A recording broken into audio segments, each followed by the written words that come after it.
nilikuwa napitia kila mtu anapopita, namsikiliza, naangalia kwenye kata yake.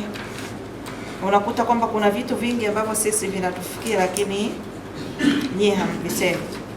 Mkurugenzi, niwaagize watendaji wote hapa pamoja na matarafa muhakikishe ndani ya wiki moja tumepata kero zote. Na mimi niwaambie tu, mkisubiri mfanye mikutano ya kata hamtapata kero za vijiji. Watendaji wa kata mwende kwenye vijiji. Tumeelewana vizuri eh? Mwagize mtendaji wako aitishe mkutano wa kijiji. Wewe shiriki ule mkutano ili upate kero zote. Na mshauriane nani na kutatua. Lakini mkitaka ile mikutano ya umoja ya kata, watakuja tu wale wananchi ambao kijiji chao ni makao makuu ya ile kata. Afadhali kata kama Nyashimu, unaona Bulima, Magulanje vyote viko karibu.